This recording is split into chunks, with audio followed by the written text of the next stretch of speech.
Go. No, the connection is 100% already. It's right here. Are you still using it? Yeah. Okay, great. So I think it like not yet disconnected, but the speed is not comparable. In that case.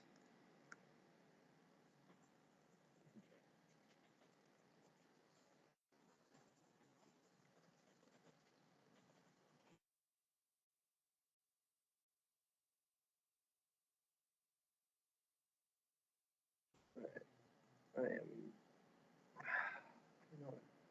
Um, is there an option on here for no video, just sound? I don't know if you are either familiar with QQ or if any buttons say. Oh, I think we're doing sound right now. Okay. There we go. Everyone can hear me?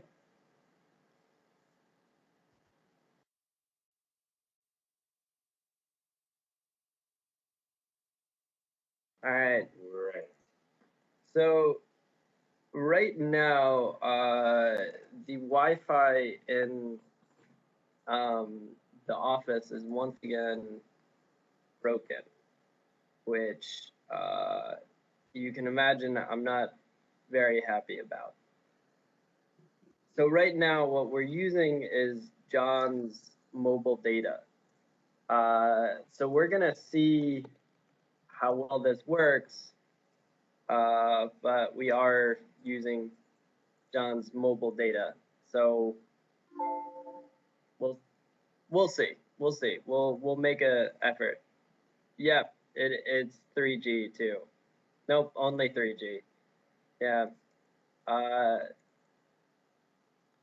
so hopefully we can stream the PowerPoint at the very least. That's my hope.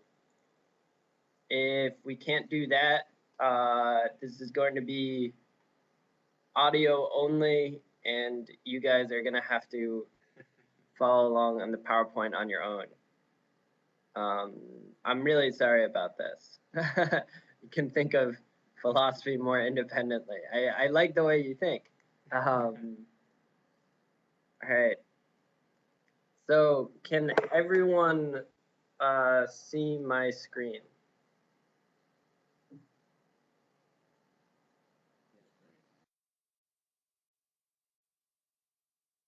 All right.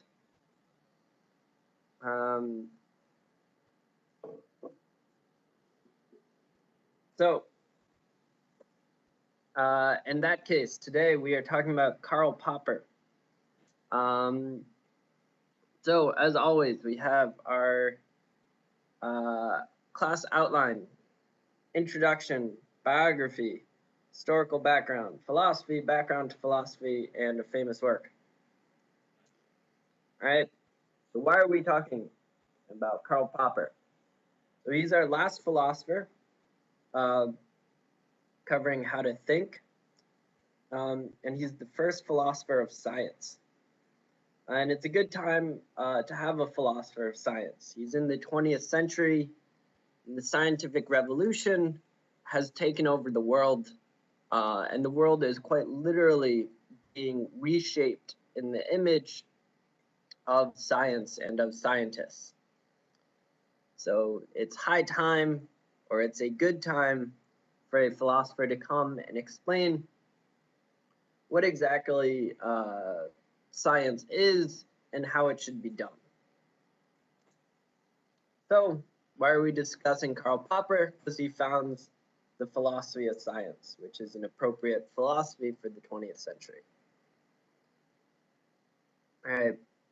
So, by the way, everyone can still see my screen, hear my voice. Everything is clear.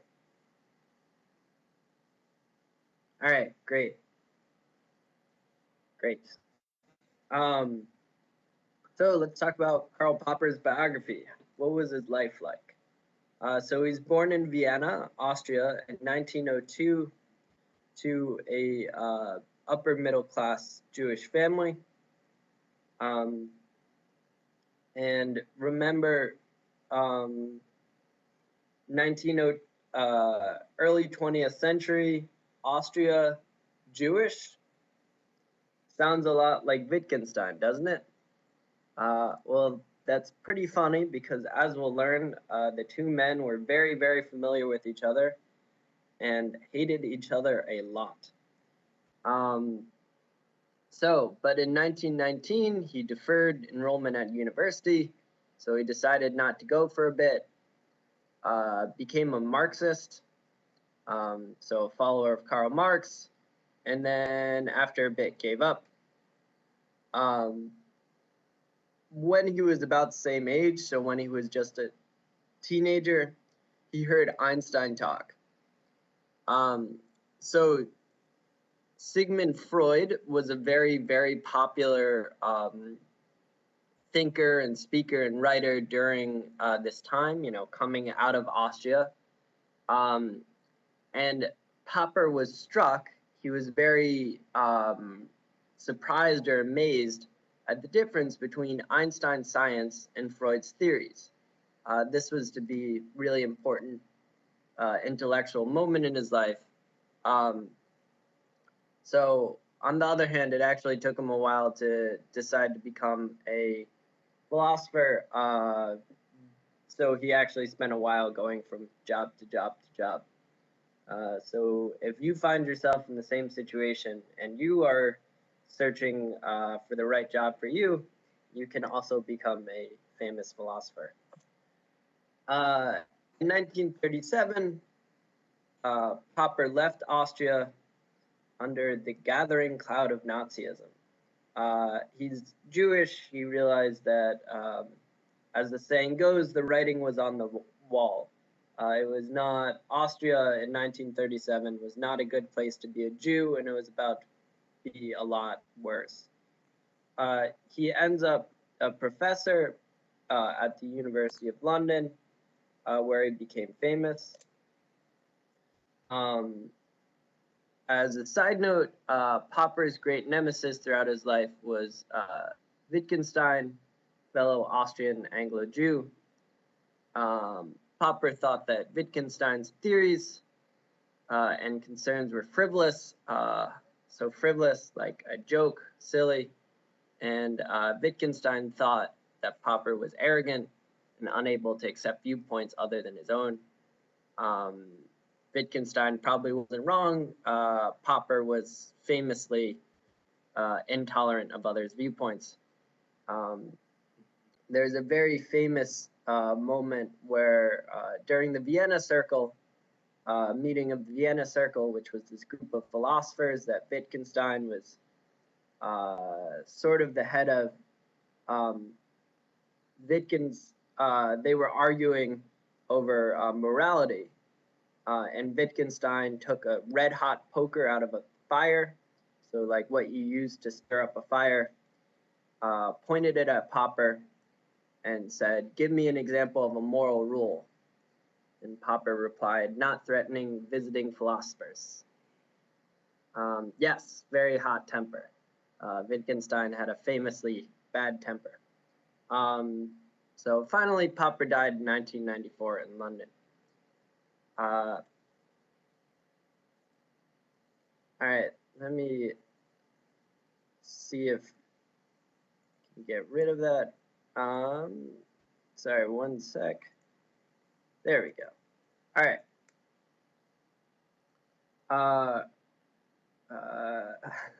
For red card, maybe.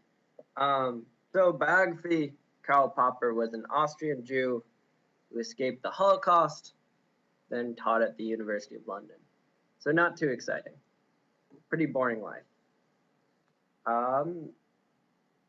So historical background.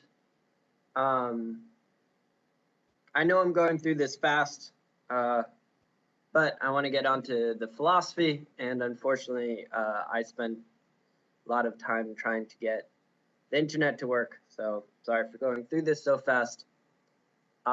Important historical backdrops to Popper's thought. rise of Marxism and fascism, as well as the increasing dominance of science over everything. And these three forces really came to head during World War II. So here we have, what looks like an Aryan Superman, like an Aryan soldier with the Nazi flag, communist soldier with the communist flag, and probably a proper Marxist would be rather upset that I was equating Marxism and communism, but it is how it is. So let's talk about Marxism. So here, our man with the bushy beard is Karl Marx. So you guys are probably pretty familiar with Marxism. I'm sure you studied it in school. So it starts in the 19th century in Germany as a method of examining history. Karl Marx and Friedrich Engels, who was sort of Karl Marx's sidekick in the end, they were supposed to be equals, but they really weren't. So they argued that all of history could be seen in terms of a class struggle. The ones who owned companies and land against those who worked it. Or as they would put it, the proletariat versus the bourgeoisie. So Marx and Engels predicted this would lead to an eventual revolution by the workers, and eventually all means of production, so companies and land, would be owned by those who worked it, and everyone would be equal.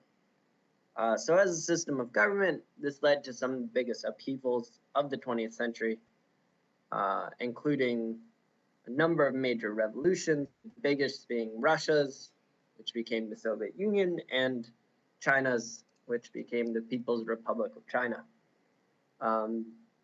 So this is a historical theory that has had a lot of impact on your life.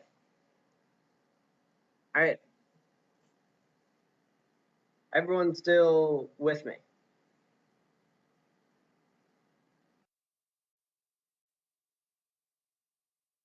Great. All right, cool. Sorry for keep checking, but I am sort of paranoid about the internet right now. Okay. So, as an ideology, it had two impacts. So as a thing to be believed, there are two impacts, two results. First, it became a theory to be pitted against others. So it's a theory that fights other theories. This may seem like a normal thing now. Like, oh, okay, the communists versus the capitalists. But if you think about it, it's actually pretty weird, communism versus capitalism. Because no one ever started a war over linguistic theories or philosophical theories. Even if Wittgenstein threatened Popper, founders of Wittgenstein didn't go out and beat up founders of Popper in the street, right? Or followers of Popper in the street, right? So why is it that economic theories are worth not only fighting over, but dying over? And I think the closest analogy I can come up with is the Crusades, in which Christianity and Islam were pitted against each other, in which followers of Christianity fought followers of Islam, and that was sort of a war of ideologies. But still, I think it's pretty unique and it's pretty strange. The second consequence of Marxism is it became a system by which academics first examined history and then everything. Every major event was analyzed by Marxists to see if it fit the Marxist mold. So luckily, history has largely moved away from that now, but they would really, interpret all of history as a class struggle. And it ends up being pretty hard to read because some of the stuff is just they really completely miss the point of some historical events. So in terms of a historical context, I want to refer back to Thomas Aquinas, who I'm sure you guys remember, maybe not so fondly. So just as Thomas Aquinas saw the whole world through this lens of Aristotle plus God, historians analyze every event through a Marxist lens. So by the dawn of the 1940s, Marxist ideologies were being actively promoted as a system of government, way of organizing the economy, and a way of viewing history. So this ends up being one of the most prominent or powerful ideas ever come up with government, economy, and history. It's pretty incredible. At the same time, it's butting up against two ideologies that are trying to accomplish the same thing, liberalism and fascism. We'll go over fascism for now. Liberalism we'll discuss more and how things should work later on in the course, as we'll read foundational texts, specifically the Federalist Papers. So let's talk about fascism. So fascism is harder to define than Marxism because there's not a single central thinker. But generally speaking, it's a belief for promoting overall national unity and readiness for war through a one-party system, an authoritarian leader, and significant control of every organization in the state by one party. So the word itself comes from fasces, which literally is a Latin term meaning bundle of sticks. The idea is if you take one stick by itself, it's very easy to break. If you bind a bunch of sticks together, it becomes very strong and much harder to break. So that's the idea, is this party is going to bind the state together. So fascism doesn't have a strong thinker behind it like Marx or Engels, but they are very enthusiastic and the followers are very willing to commit violence. And again, it's weird because they're committing violence for a political theory. Like, you know, what is it about political theories that makes someone want to commit violence when they would never commit violence for, you know, scientific theory? So, by the dawn of the 1940s, fascist governments were ascendant in many countries. So fascism in government is becoming big. It starts in Italy, spreads to Germany, and Japan, even though Japan's politics are complicated, but they can certainly be described as fascist as well. So it's a pretty interesting, crazy time. So, and then they all literally get in a war. So World War II, I've said before, it has many causes, many interpretations, and it results in many things. And I could spend an entire course on World War II and not cover all of it. But what I want to focus on right now is the clash between Marxism and fascism. So this is a pretty literal clash. Fascists were against the communists, and after Germany invades the Soviet Union, communists literally fight fascists. And here we have Russian snipers at the Battle of Stalingrad. Here we have a Nazi sniper. So,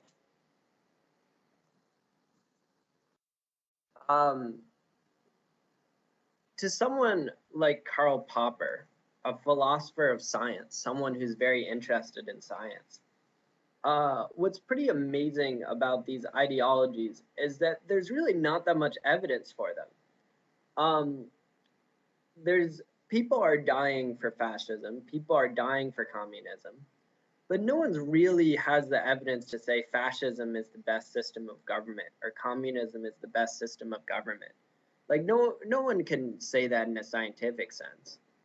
And if you look at after the war, it seems like there wasn't that, like we can actually say neither fascism nor communism were all that great, because the dominant power after the war, the one that's the most successful, is the United States, which is neither fascist nor communist. And as an economic theory, communism certainly seems like it failed. So meanwhile, they're fighting this war. The communists and fascists are fighting this war, which are based on science, enormous amount of evidence, and even for us, seem positively miraculous. Planes, bombs, guns, radar, eventually the atomic bomb. I mean, these people are flying. It's incredible. It's like something straight out of a fairy tale. So if you think about it by Karl Popper's viewpoint, it's intolerable. He really has a problem with this. How can you use things based on science to defend theories not based on science?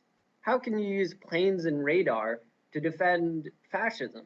Like, how can you not realize when you're doing that how ridiculous that is?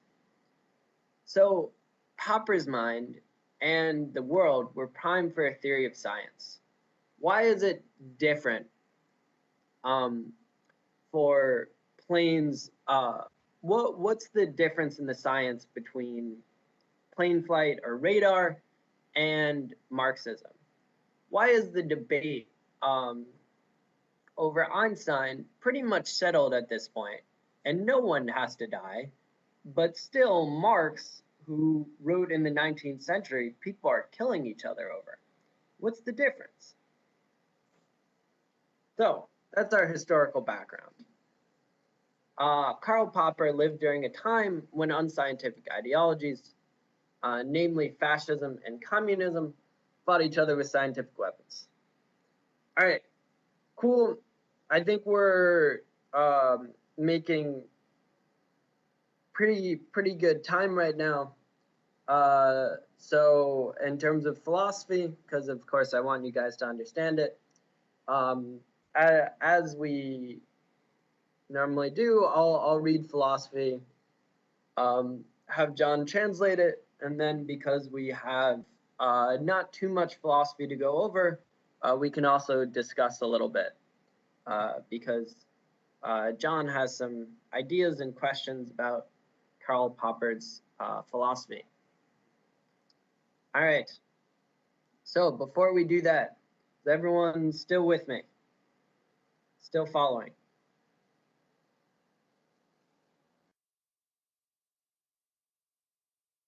Great.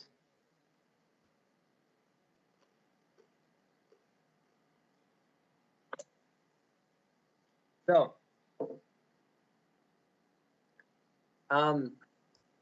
Popper's first task in his philosophy is what makes science different from other systems of thought. Or, in other words, what makes science work so well? Why can we fly in planes? So he accepts that Hume is correct, that science is less definite than, let's say, mathematics, because of the problem of induction. And remember, that's the whole problem of, can we prove that something causes something else? And Hume tells us we can't. And like when we try to reason from patterns, we are reasoning from a pattern that we can reason from patterns. Or to think about it really simply, just because the sun has risen every day doesn't mean it'll rise again tomorrow. That's not, like, you can't prove it the same way you can prove mathematics. So Popper comes up with a different idea. Instead of proving things right, he says, let's try to prove things wrong. And he calls this falsifiability. So each scientific theory, in order to be a scientific theory, must make a claim that is possible to prove false. So you can claim all swans are white. and you can prove that wrong with a single black swan. However, you can't, in science, you can't say most swans are white. And the reason why that's not a scientific theory is that's impossible to prove false. The only way to prove that false would be to count every single swan in the world and do some sort of proportion and find out how many swans are white versus how many swans are black. So you need to be able to falsify it. You need to be able to prove it wrong. So therefore, according to Popper, there's no such thing as a true scientific theory. There's only a scientific theory which so far is true, but may be proven false in the future. So we accept it conditionally. So the two things to look out for here. One, non-scientific theories aren't necessarily useless. They just can't be relied on in the same way as science. So for instance, if you have an old car, you're not saying this car is useless. You're just saying you can't rely on it in the same way you have a new car. Because maybe when you need to go to work, it won't start up. So on the other hand, if you think of a useless non-scientific theory, like psychic, that's a car which not only might not start up when you go to work, but never starts. So then it's not worth having it in the driveway, then you should throw it out.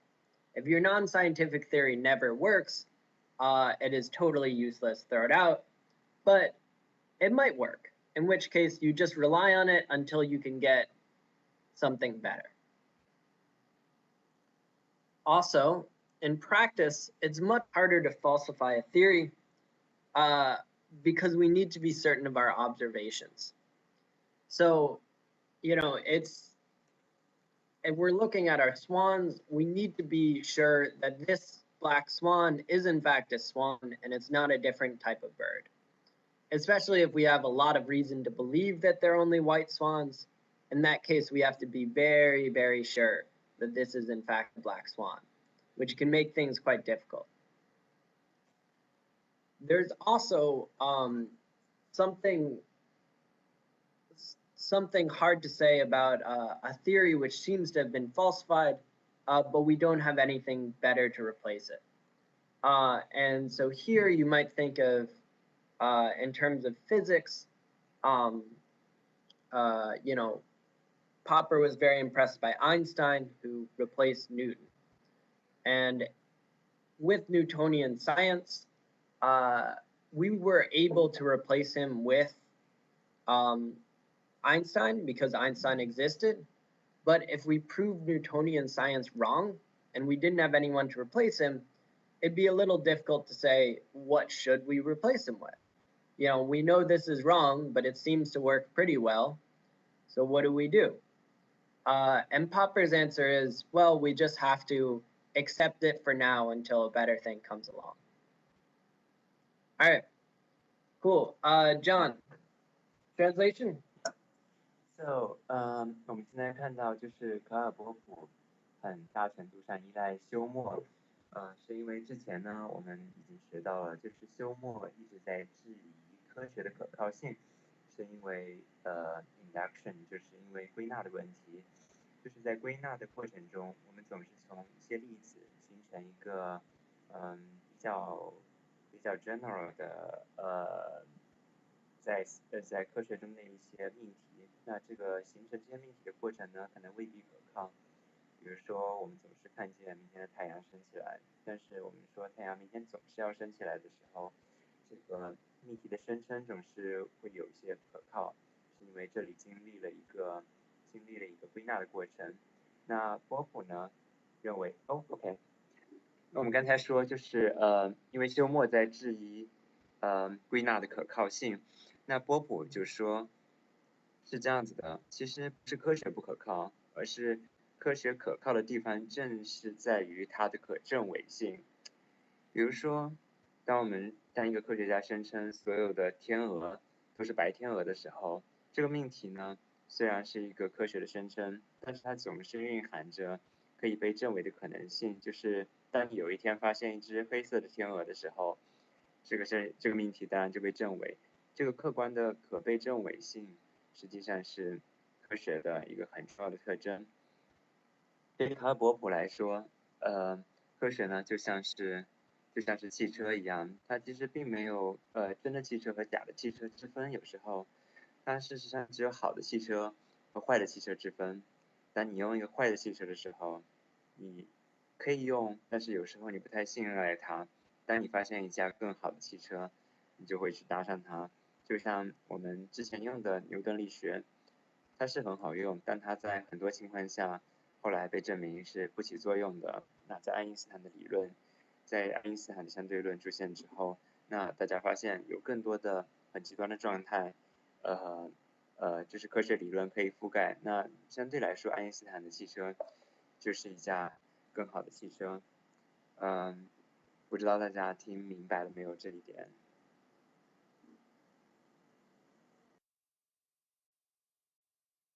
？So I actually have a question here. So do you think that Karl Popper is a relativist concerning nature science? So in his eyes, every science is like a semi-science, which could be disapproved or could be refuted later, which cannot be true 100%. And if so, why do we always feel that science is so reliable if it is not actually reliable? Okay.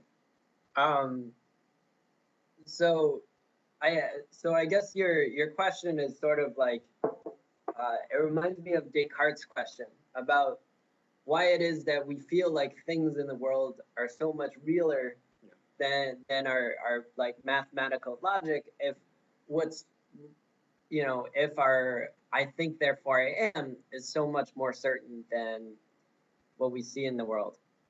Um, so I think in terms of why science seems so reliable, I would say he probably would answer we're just deluding ourselves, um, which I think is sort of fair, right? Because Hume has the example of like when if you are troubled by his theory of induction, if you're troubled by the fact that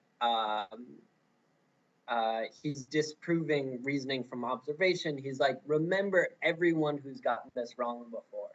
Like, remember every tribesman in Africa who is certain that he can make it rain by doing a dance. True. Right? True. So, in the same way, I would say Popper would probably answer, we're much the same. Yeah. Yeah. That's what I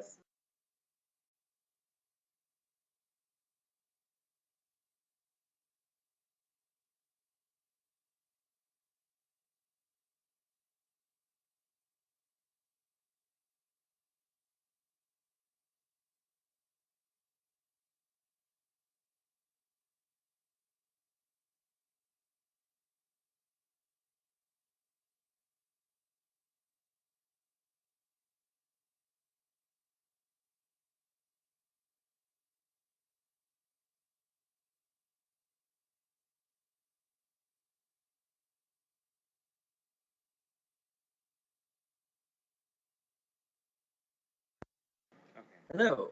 All right.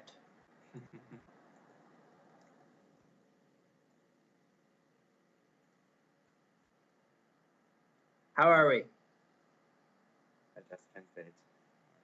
All right. Or you just Yeah.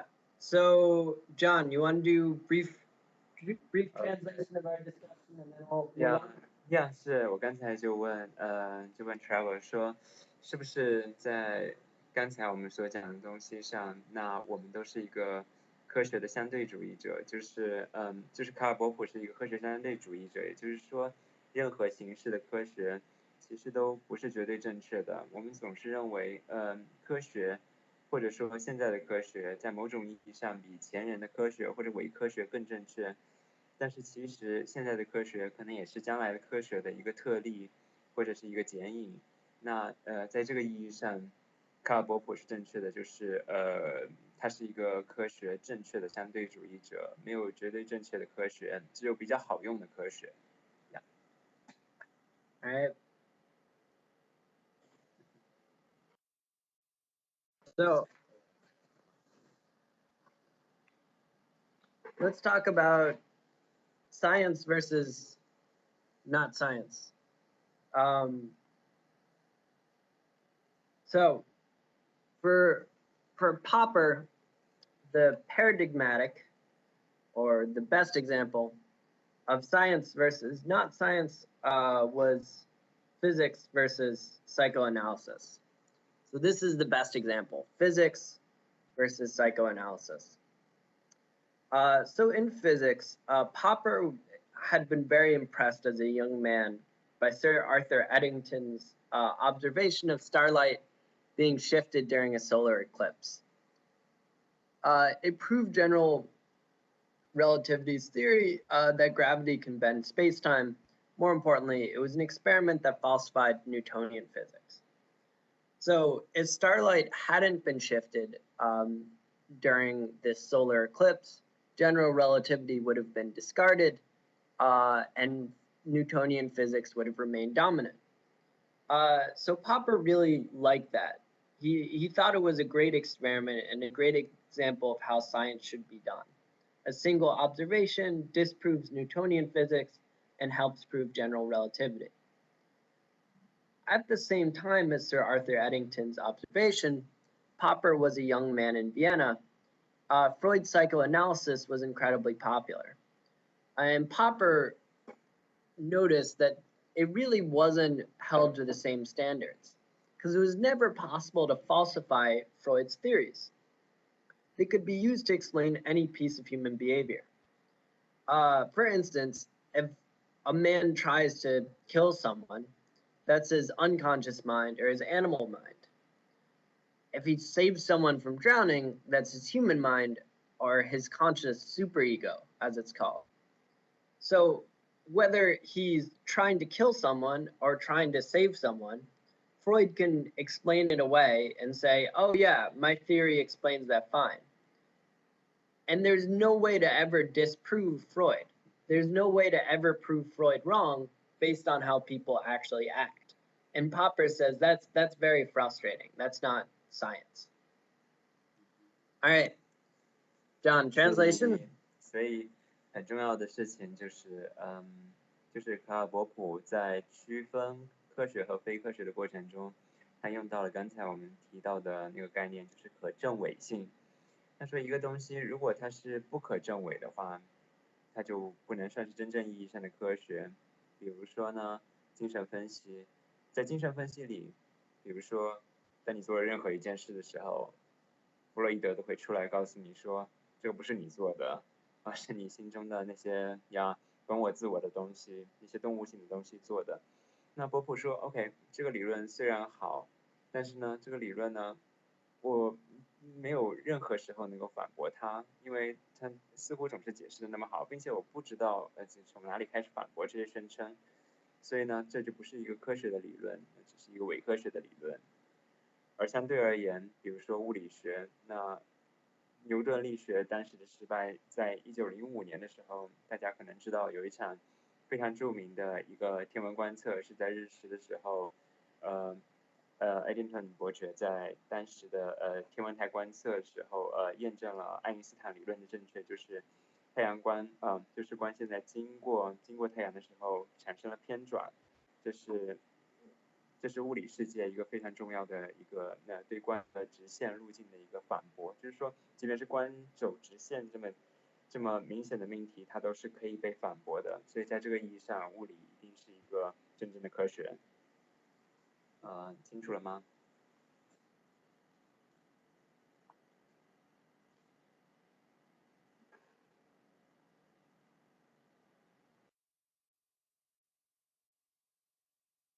？But it sounds a bit strange for me because he so long he's a relativist concerning science, but he is now trying very hard to differentiate science and non-science.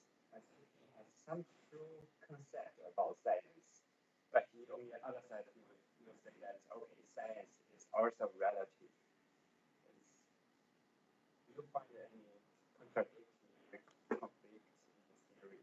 Um, so in what sense? Because I think he does have a pretty clear idea of what he finds to be scientific and non-scientific. I think he's using a reasonably strict definition here. What sense are you finding the contradiction? Yeah, because he said every science could be non-science at some point of history. But he himself, basing on his knowledge, is going to do the same wrong thing, in my eyes, to differentiate science from non-science and, to declare this, like the modern physics, as a true science. Oh, okay. Um, so yeah, I think you can be sort of concerned by the fact that he is declaring an entire field non-science or entire field science. I understand where your concern comes from there. Um, well, one of the big complaints about Popper has always been that he ignores the way science is actually done. He's so confident in his opinions uh, that he never bothers to actually step foot inside a laboratory. Um, True, true. so I It's think part that, of physics. yeah, so I think that might be part of what you're reacting to here is like he has this idea of physics, which is mostly based on what he's read in newspapers. Yeah, true, true. Thank you. Yeah, that's true. When it comes to like biotics, it would be much more unclear actually in that field. Yeah, yeah. So that's a fair criticism and one that people will make is that Popper's idea of science is what he's done in what he's read in newspapers, but he's never been inside a lab. He doesn't realize how Yeah. strange, difficult, fuzzy things can be when you're actually doing science. Yeah, that generation of philosopher was too struck by Einstein actually, obsessed. Yes，我们刚才在说，就是因为波普他其实一直在说自然科学的时候，他举的例子就是爱因斯坦，所以呢，他其实忽略了一些在科学和非科学之间的一些灰色地带，比如说社会学啊，比如说生物学，就是一些既在他的标准里既科学或者又有一些非科学因素的一些地带，所以这是我们刚才的问题。Thank you. All right. So everyone following so far, good on Popper?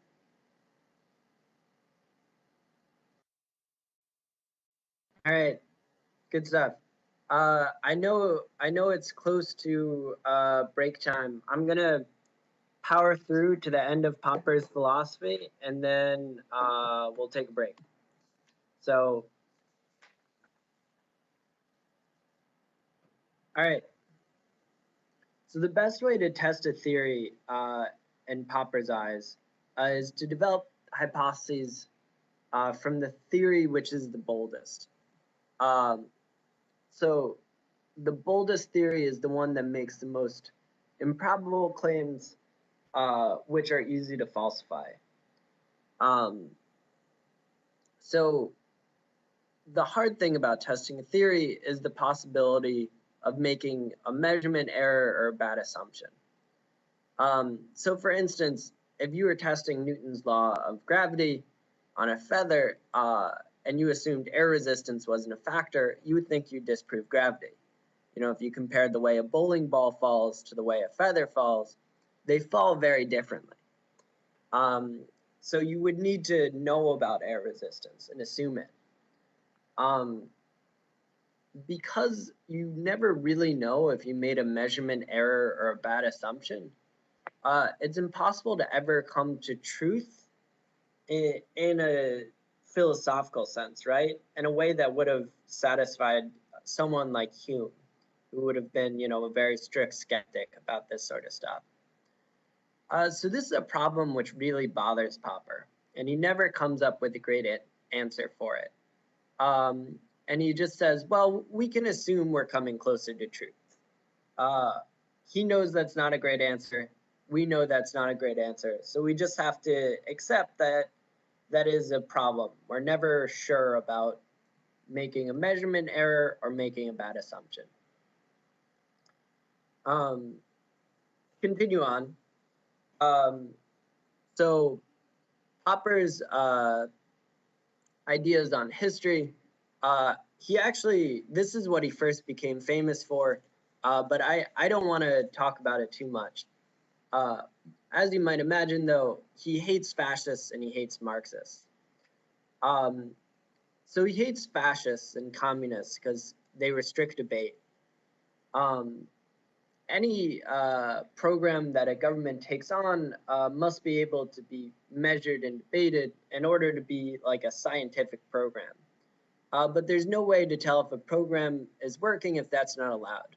If you're not allowed to criticize the government, if you're not allowed to question something that the government does, you can never tell if whatever they're doing is really correct.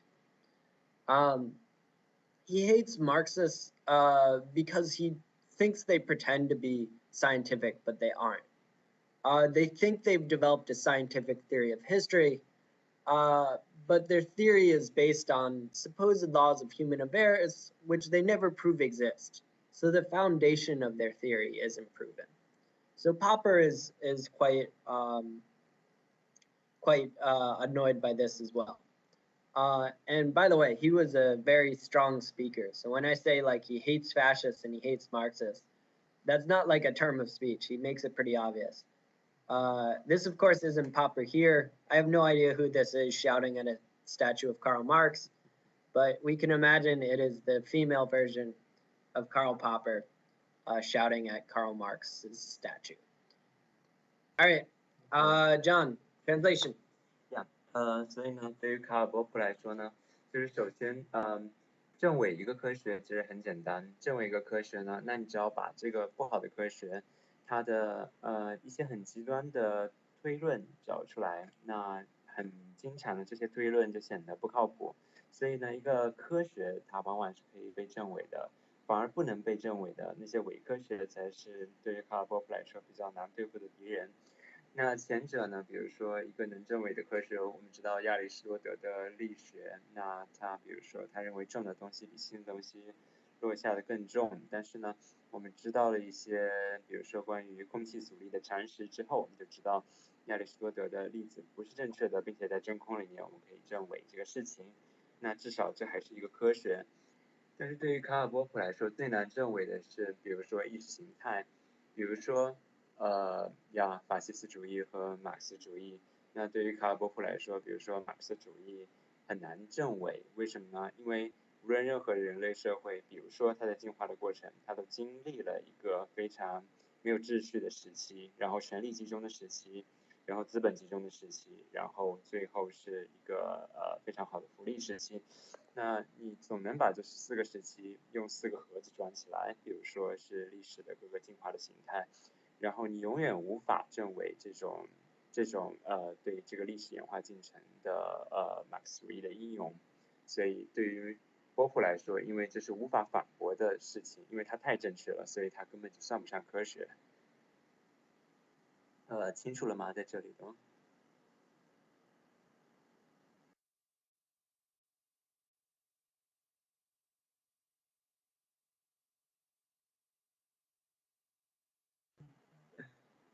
All right. So, yeah, cool stuff. Let's go on to critiques of Popper, and then we shall take a break. So there have been many critiques of Popper. I'm gonna ignore the ones for right now that say Popper is wrong about how science is done, because I believe his arguments mostly apply to how it should be done. And plus, we could go on forever about how science is actually done.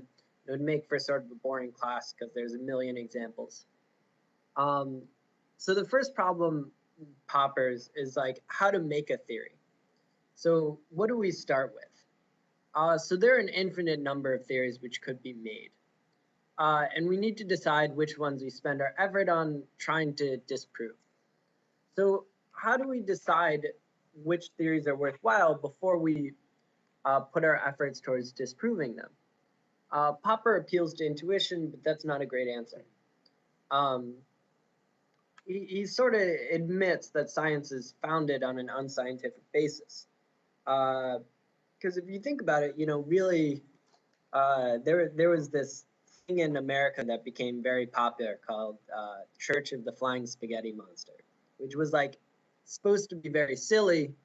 And one of the theories was that gravity was invisible noodles pulling things to the earth. So obviously, no one's ever going to spend time trying to disprove that gravity is invisible noodles pulling things to the earth. But Popper doesn't have a good reason as to why we shouldn't be trying to disprove that.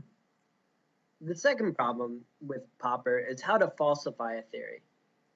So there are all the problems of Kant and Descartes. How we can tell an observation about the real world is true, what relation our observations have to what the real world actually is.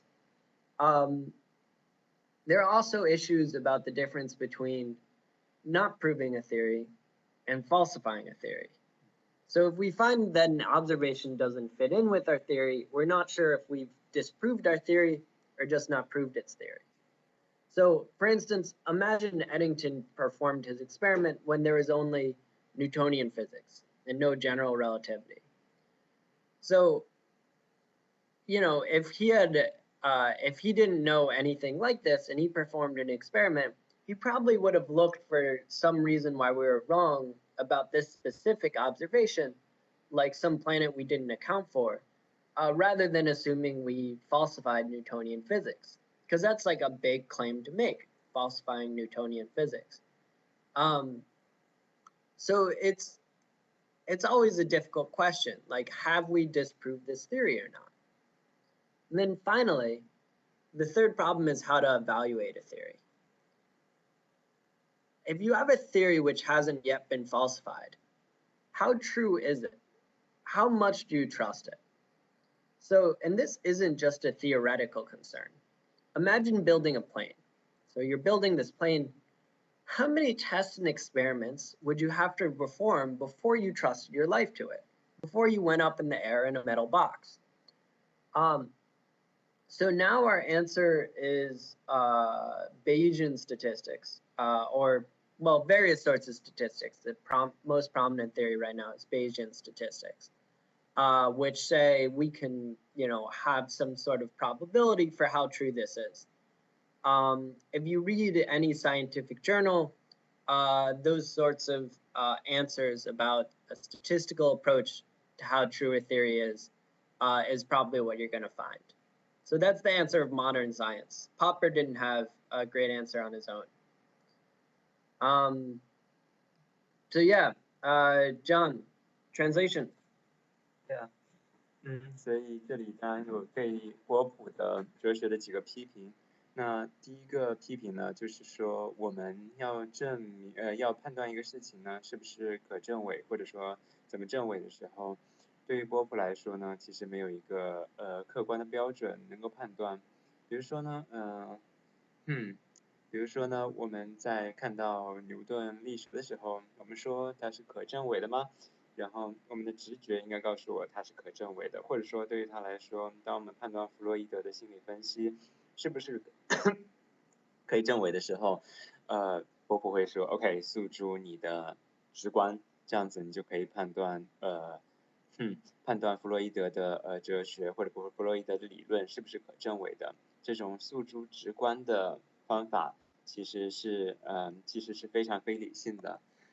那第二个问题就是你怎么样去证明一个东西是假的呢？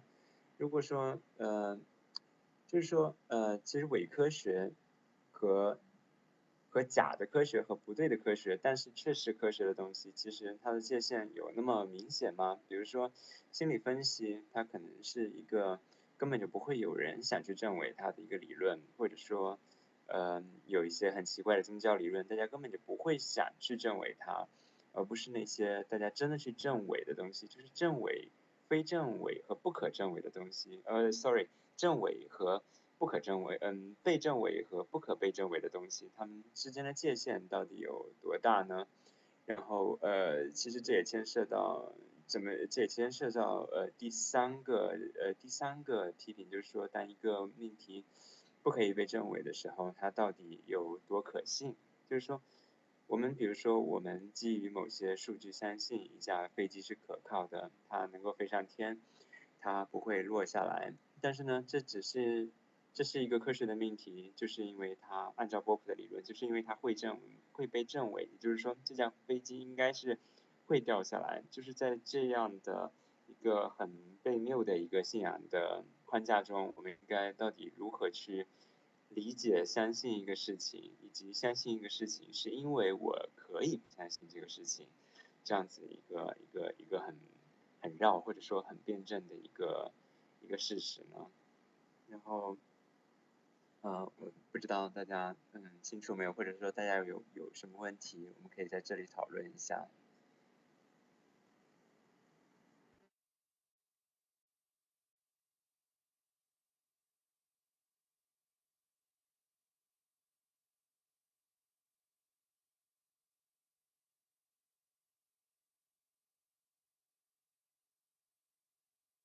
那或者说大家都清楚了吗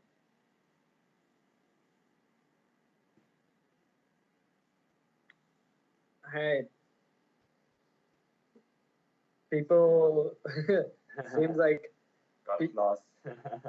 little overwhelmed. Yes, yeah, I think the basic question for me is like, how could you judge? How could you depend on a question? How could you how could you say that you are going to trust something? Yeah, that's the basic. 这真是波普讨论的事情。怎么算自己相信一个事情？就是既相信这个事情是科学的定理，但对于波普来说，相信它是科学的，就意味着相信它是可证伪的。所以 it sounds like a paradox.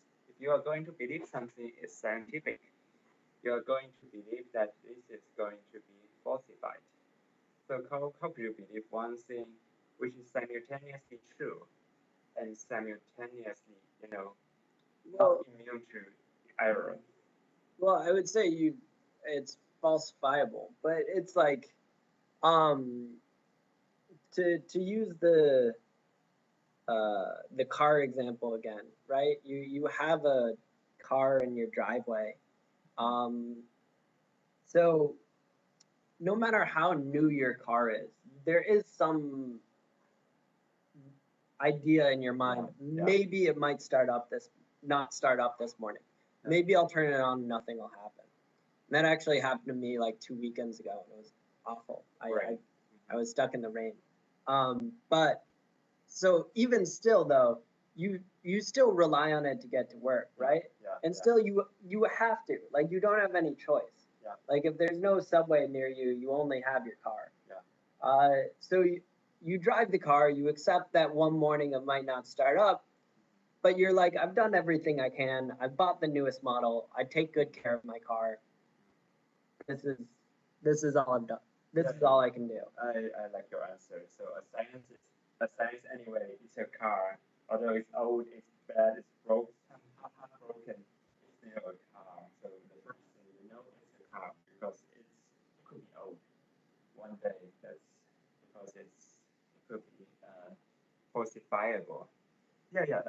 所以说falsification, skepticism in a way, I think not it could be false someday, but it could be outdated someday. It could be half broken and Yeah. yeah. So I would say in terms of skepticism versus falsificationism, so falsificationism is more a general belief that every scientific theory should be able to be proven false. So that's an important part of Popper's belief, that something that's falsifiable can be proven false. So for instance, if I say um, The Godfather is a good movie, or to use The Great Wall, that new movie that's coming out with Matt Damon from China, The Great Wall looks like it's going to be fun. If I say that, there's no way to disprove that. It's not falsifiable. If I say The Great Wall is going to be the first movie from China that makes over $1 billion in the box office, that's falsifiable. That can be proven wrong in the future. I've made a prediction, and someone can say, I've done all the numbers, it made less than $1 billion, therefore it's wrong. Yeah, so accordingly, I would say when you see a car, so the falsificationism would say, okay, it's a car, I can use it, but it could be someday, outdated, and I will upgrade it or somehow. But a skepticism would say, okay, it could be not a car there, so they are very different actually. Yeah. Yeah, or skepticism might say, like, what's the point of a car at all? Like, if you don't know the cars are going to turn on, like, why even use it? Just walk to work. Yeah.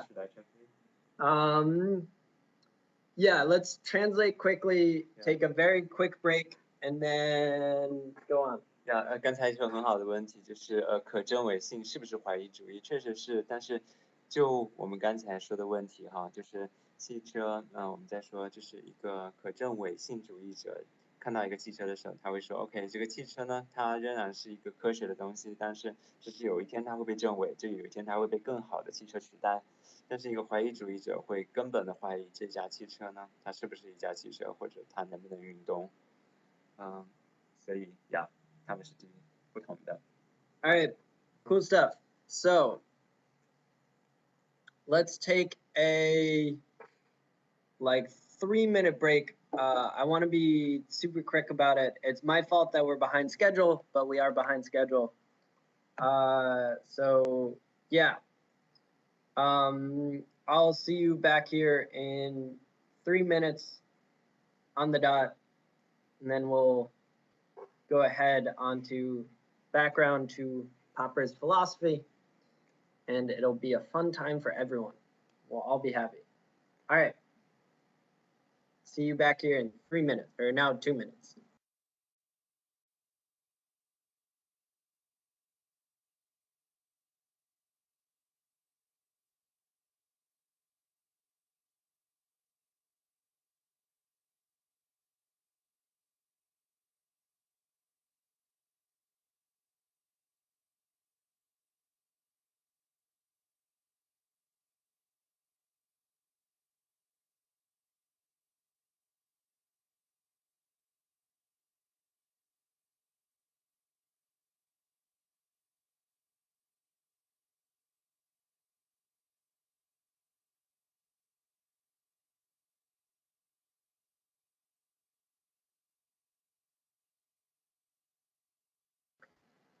Can everybody see my screen?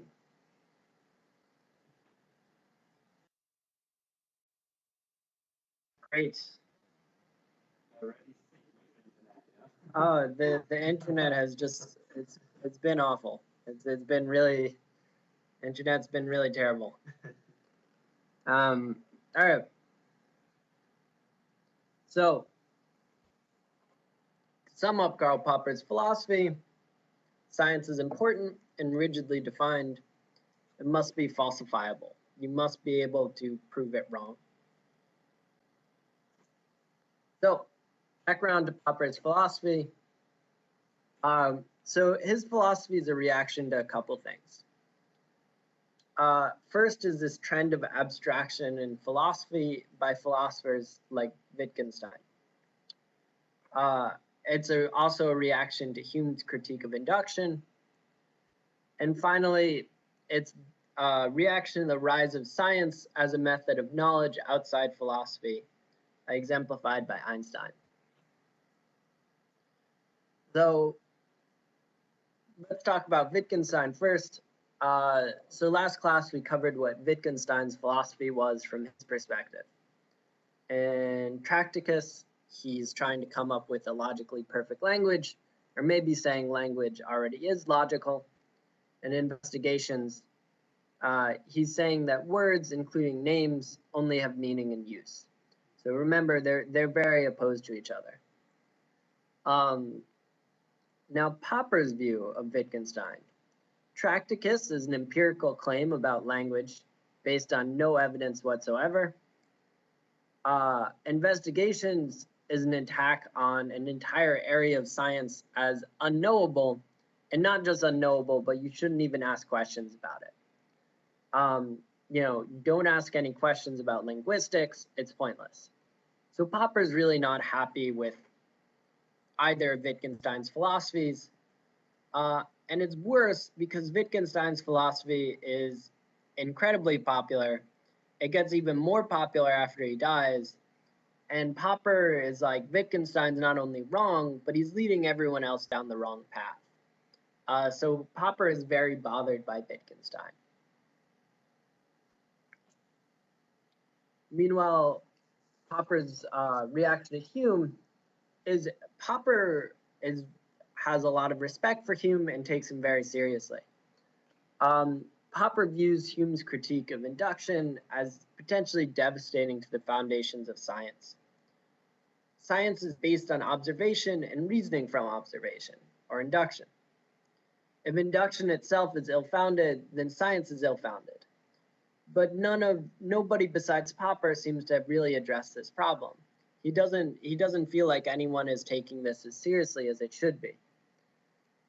So Popper feels like he needs to come up with a way to do science that avoids the reasoning that Hume criticizes.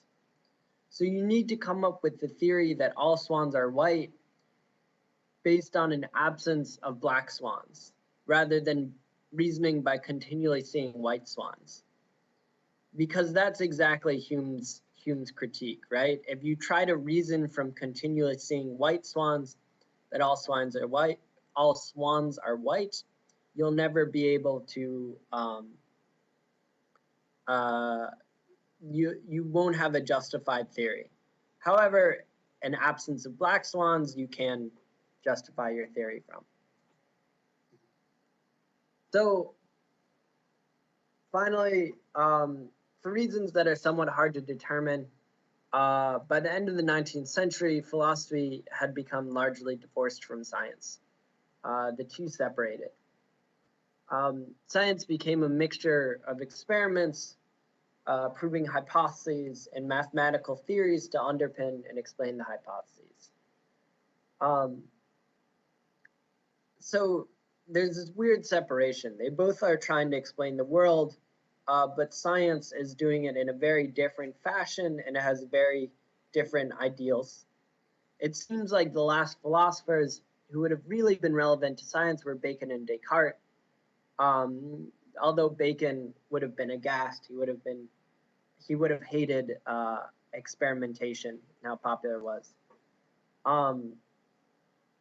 So this isn't entirely true. There were other philosophers / scientists throughout, such as Charles Sanders Peirce, who was a very interesting minor philosopher and scientist in the 19th century. But in terms of like the really influential people in philosophy and really influential people in science, Descartes was the last in terms of like very influential in both. And the reason for that is a little hard to determine. So Popper, let's sum this up. Popper sees Wittgenstein's philosophy as both unverifiable and unfalsifiable and fruitless. Furthermore, Popper sees Wittgenstein's philosophy as too far from what's common sense and what's obvious in the world around us. Also, he hates the fact that Wittgenstein prohibits discussion of certain things. Remember that whereof one cannot speak, one must be silent. Popper hates that. He thinks that's like the worst attitude for philosophy and the worst attitude for science. Hume, on the other hand, is a serious challenge for Popper. Nobody has adequately addressed Hume's concerns in Popper's eyes. No one has really understood how serious a challenge this is to all of science.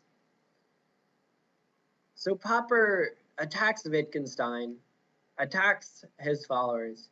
He takes on Hume's challenge, and he wants to finally create this formalized, rigorous philosophy of science, once and for all. All right, John, translation? Yeah. That's a long one. Just from OK， 所以我们复习一下上节课学的维特根斯坦的内容，就是我们知道，维特根斯坦在他早期和晚期的语言哲学是很不同的。在早期的Tractatus 里面，他坚持发展出一套很有逻辑的一套语言系统，但是在晚期的 Investigation 里面，他就只能，对于语言的怀疑态度是非常明显的，就是说很多词的意义不是很多，是所有词语汇的意义，只能从它的行动中，它的使用行动中来进行定义，所以这是一个非常相对或者非常不本质主义的对于语言内容的定义。那休谟对于卡尔波普的重要性当然在于休谟的科学哲学，也就是休谟对于归纳法的攻击。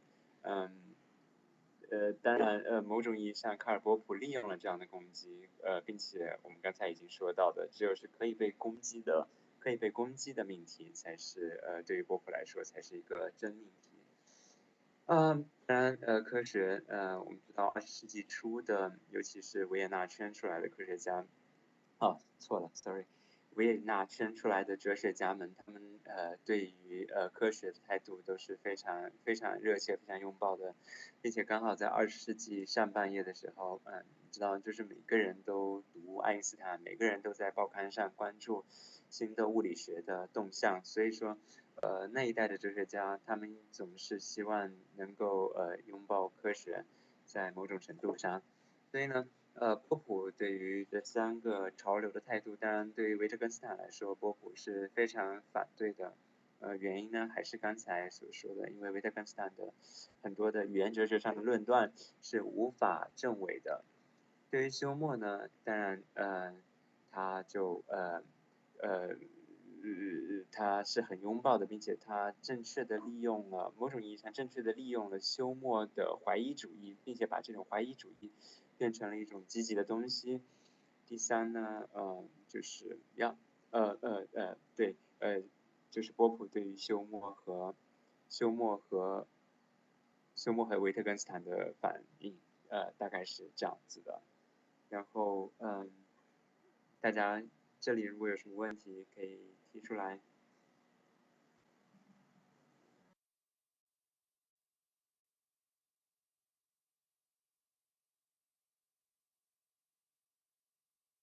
或者都清楚了吗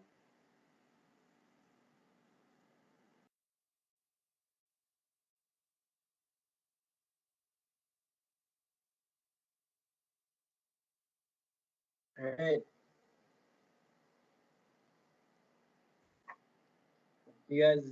Are you guys feeling a little overwhelmed? Everyone okay? I know we're going through this stuff fast.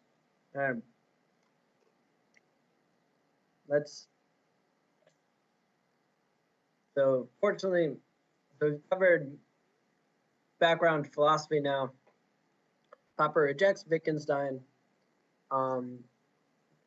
defends against Hume, tries to explain the progress of science. So, brief interlude.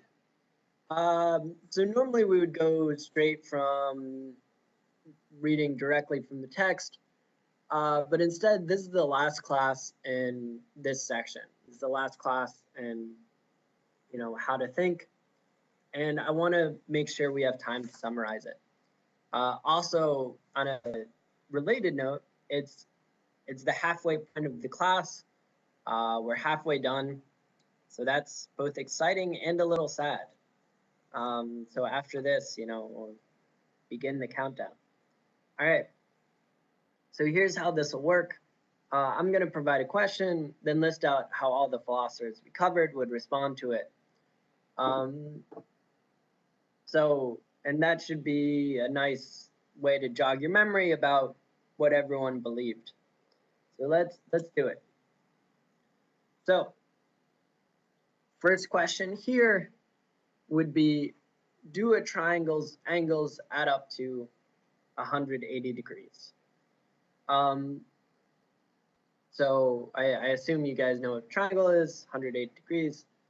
All right. So Socrates would respond, yes. Then he'd say, let me show you that you already know that. He'd say, how many sides does a triangle have?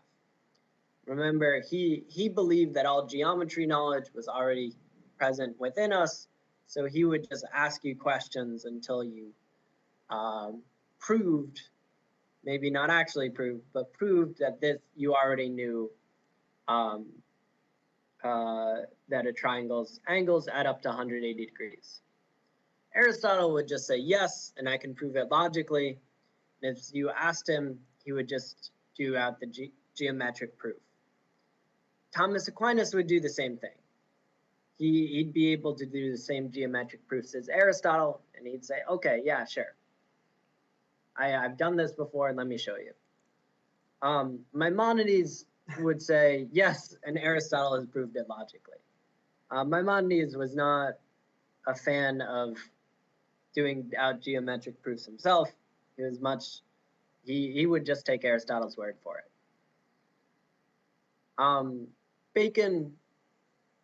Francis Bacon would respond, yeah, but that's not really important.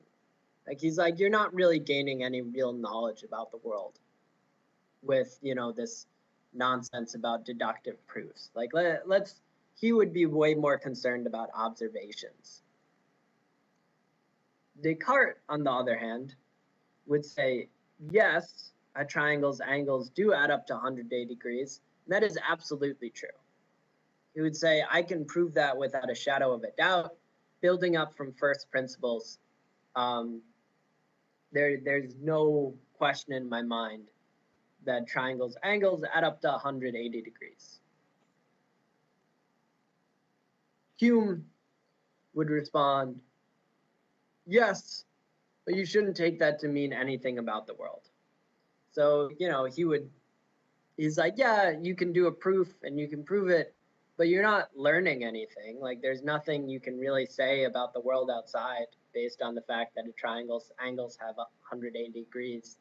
Like, you think you're gaining real knowledge, but you're not. Kant would respond, yes, but you know that because your mental processes make you predisposed to think that. Remember, Kant thinks all geometry is coming from our a priori mental processes. So our inbuilt structures in our mind make us look at a triangle. And even though we still have to do out the proof, really we're just following our intuition here to make us realize that a triangle has 180 degrees. Wittgenstein would, of course, have two answers. One, he would say, in Tracticus, it's evident in the definition of a triangle. So he would say, you can build it up from the atomic facts of a triangle. So based on your definition, you build it up, and then a triangle has 180 degrees. Wittgenstein, too, in Investigations, would just say, depends on the context. Say, are we talking about in like the game of math? Then yeah, sure. Are we talking about in some different language in which triangles don't have 180 degrees? Then no. So he'd be very big on the context. Finally, Popper would say yes, but that's not an empirical proposition. Say yes, but you can't prove it based on things you know in the world. Instead, you're proving it based on math and things that aren't scientific. Okay. So that was my rundown. John, quick translation. Oh, you think it's clear? Okay, let's Or ask. do you have any questions? Yeah. Or the answers? I mean. Yeah. Any questions? Speak now, forever, or hold your peace. All right. Great.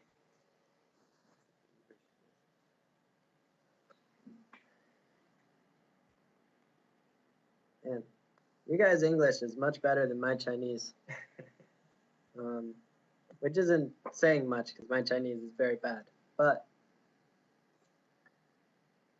so, second question we're going to ask all our philosophers, what is goodness?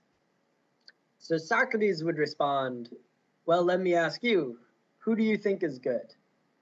So, he'd go through Socratic questioning, and he would never give you a great definition. He would just prove that your definition or what you think about goodness is mistaken. So he doesn't have strong opinions about these sorts of things. He just has ideas about how we answer these questions. Aristotle would say he's figured out the answer through logic, and then, he'd just show you some sort of logical idea of what goodness is, and you should accept what he says.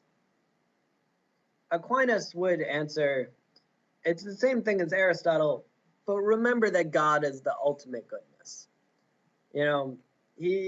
Any question like this, Aquinas has to be very sure that we know that the answer is really God. At the end of the day, the answer is God. Maimonides would tell us to consult the scriptures. He would go through the Torah, he'd go through the Talmud, he'd go through all these texts, and he'd say, in the end, surprise, surprise, they agree with Aristotle. Aristotle's definition was right based on all of these quotes I've found. Bacon would just say, no comment. This isn't something I care about. This isn't something we're going to talk about. I don't want to talk about this. Descartes would say, once we know all of the other branches of knowledge, I can tell you. So remember, Descartes' ethics are based on metaphysics and physics and whatever.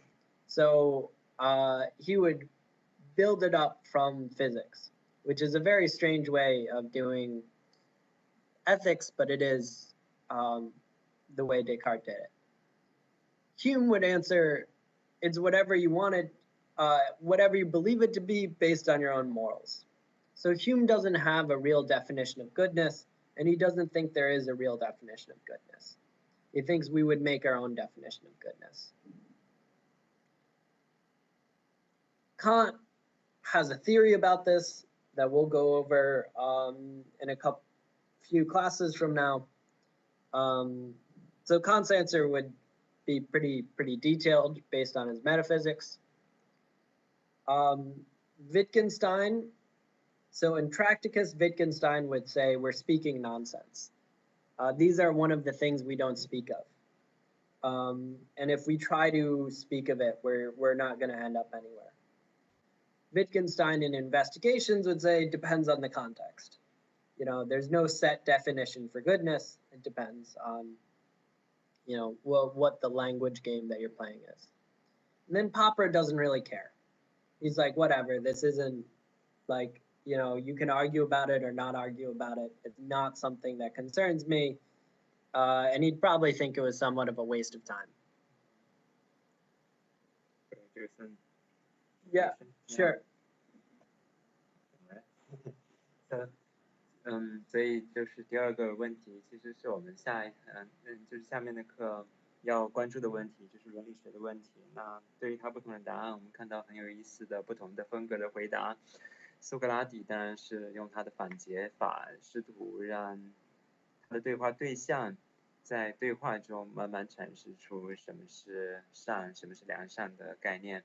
那亚里士多德会告诉你 ，OK， 最高的良善其实是幸福。阿奎那会说，在幸福的位置上啊，其实大家做什么事情都通向一个最高的目的，当然不是真正的实世的幸福，而是神在那个最高的位置，他是真正的善。那么尼德同样，他永远会找出任何的理由依赖亚里士多德。然后我们再往下看，休谟呢，就像他在认知论里是一个相对主义者，在道德上呢，他其实不是一个相对主义者，他是一个怀疑主义者，但是呢，可能更多人倾向于他就认为这样一种可以被怀疑的道德标准是他所认为的真正的道德标准，或者是真正的良善。当然这中间的争论很复杂，我们可以略过。康德也是这也是放在下面的课程中会教，但是其实康德在道德哲学中做的事情和他在认知论中做的事情其实很相似，就是他把这些道德原则的建立不放在这个世界上，而放在我们思想的一些鲜艳的一些行为中，是这些思想的鲜艳的范畴决定了我们的道德的标准，或者说对善的观念。然后呢，当然对维特根斯坦来说，道德问题可以划归成语言分析的问题。早期的维特根斯坦说，你根本就在说废话，因为良善这个词没有外延。而晚期的维特根斯坦会说，那就要看你在说良善这个概念的时候，你到底在做什么事情？你到底是有什么目的，或者你到底是因为什么事件而说出这个语词的？那对于卡尔波普来说，因为他是一个很关注科学哲学的人，对于他来说，道德哲学似乎还没有进入讨论的范畴。所以这是很有意思的一些不同风格的回答。All right. Any questions? 听取了吗？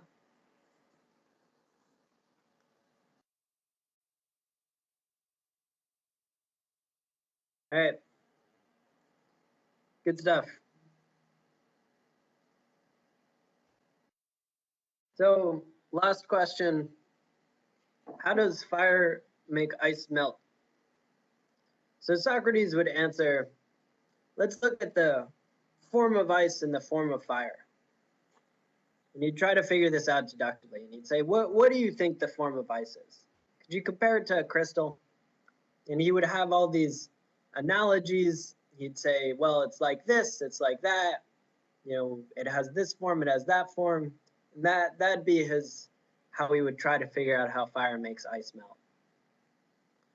Aristotle would answer, well, let's look at the nature of ice and the nature of water. And then he'd try to look at the causes of ice. So, efficient cause, final cause, what's the purpose of ice? What makes ice happen? What form is ice in? And he'd figure it out through their natures.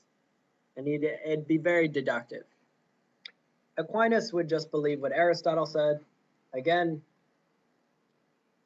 Maimonides would just say that's obvious. It wouldn't be something he really wanted to discuss or debate. Bacon actually did try to answer this very question. He looked at all the well, not this question, but one very close to it. In his scientific theory is looking at all the instances in which we find ice melting. He'd say, we need to gather a bunch of observations. He was pretty sure it had something to do with small molecules. He was an atomist. He thought that was right, but his way of proving it would have been many observations. Descartes' science was all about mechanics, right? He'd say, let's assume ice is a bunch of atoms and fire is a bunch of atoms. And then he'd say, let's look at how they interact according to my equations. Hume, on the other hand, would say, does fire really make ice melt? And he'd say, it seems like fire makes ice melt, but you can't assume there's a causal relationship. You've just seen one happen after the other. You haven't really seen them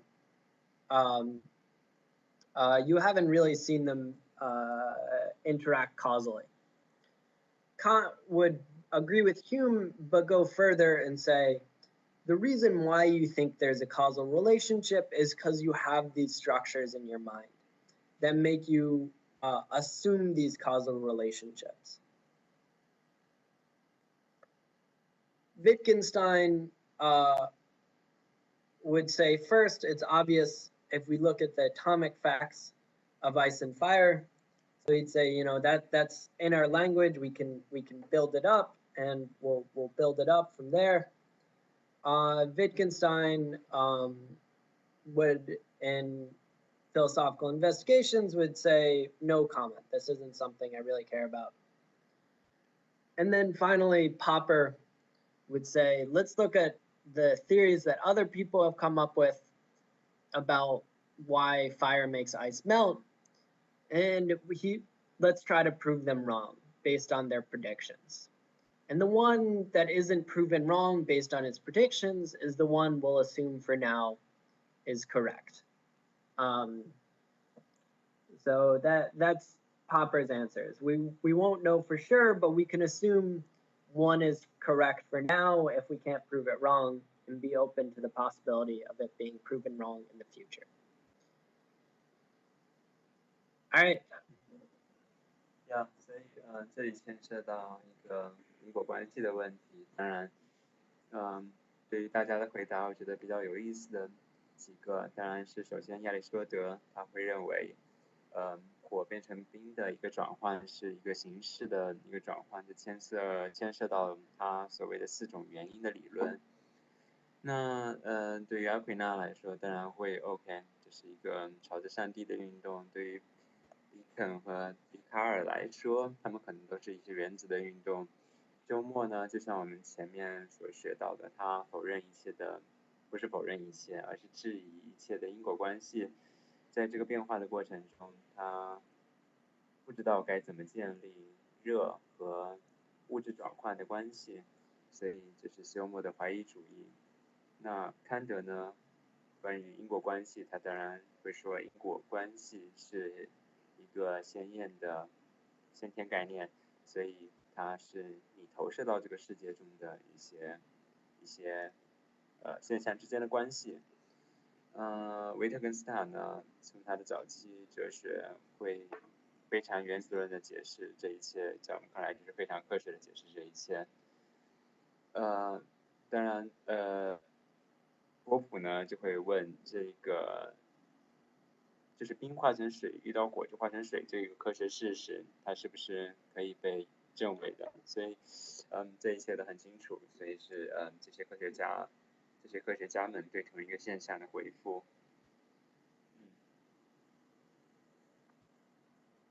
All right. So, yeah. You guys okay so far? Everything good?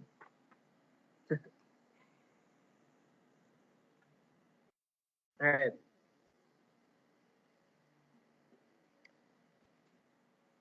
Good stuff. So we don't have a ton of time left. We'll see how much we can make it through what I had planned for the logic of scientific discovery.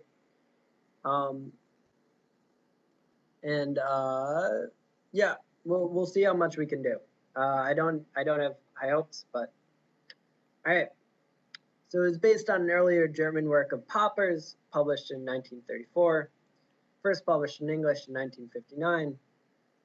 In it, Popper lays out his theory of falsificationism and in his overall theory of scientific discovery. It remains Popper's most influential work. And in the section we'll read, Popper discusses how to evaluate theory.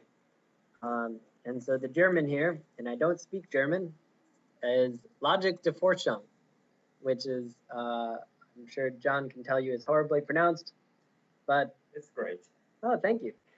All right. So let's start. So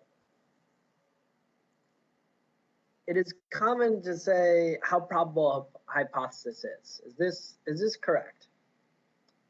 Yet In my view, the whole problem of the probability of hypotheses is misconceived.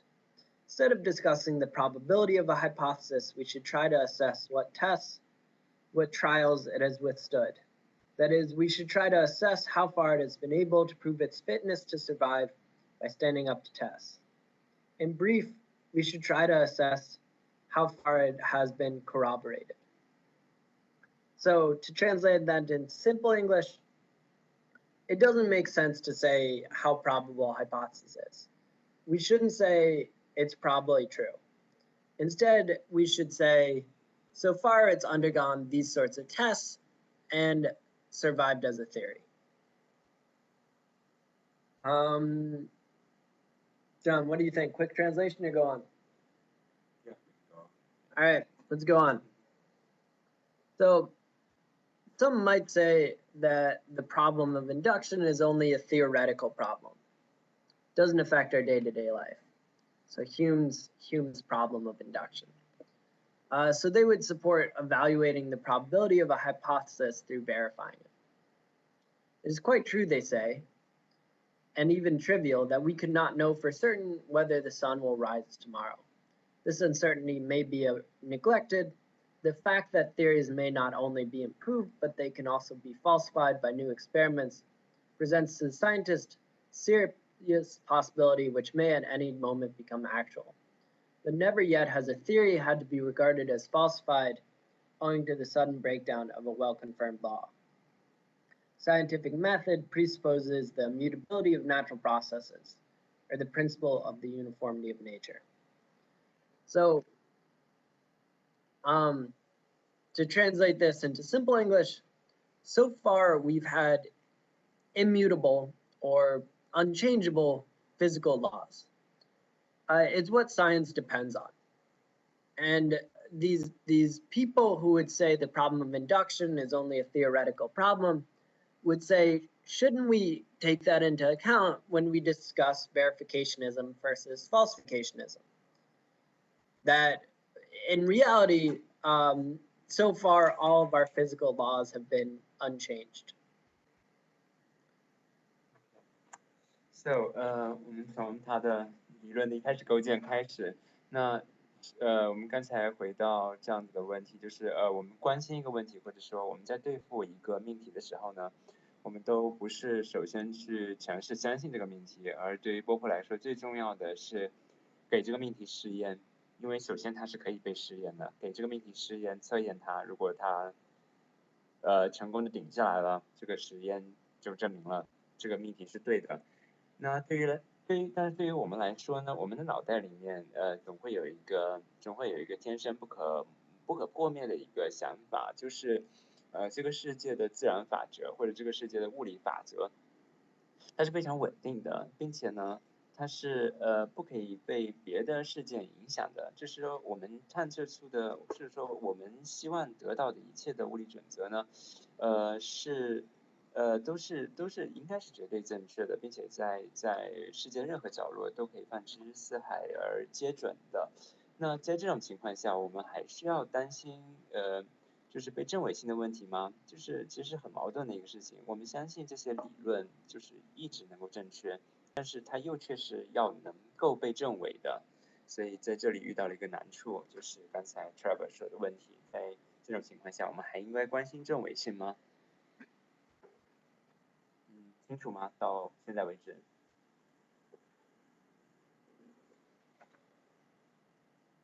All right, let's cover one more, and then we'll unfortunately have to end the class. Again, I'm apologize for a late start. Sorry guys. All right. So, no, we still have to focus on falsifying theories, even though natural laws are unchangeable. It's not that nature never changes, it's that natural laws never change. Let us suppose that the sun will not rise tomorrow, and that we shall nevertheless continue to live and also to pursue our scientific interests. Should such a thing occur, science would have to try to explain it. That is, to derive it from laws. Existing theories would presumably require to be drastically revised. The revised theories would not merely have to account for the new state of affairs, our older experiences would have to also be derivable from them. From a methodological point of view, one sees that the principle of the uniformity of nature is here replaced by the postulate of the invariance of natural laws, respect to both space and time. I think, therefore, it would be a mistake to assert that natural regularities do not change. So Popper says, no, we're not saying that nature never changes.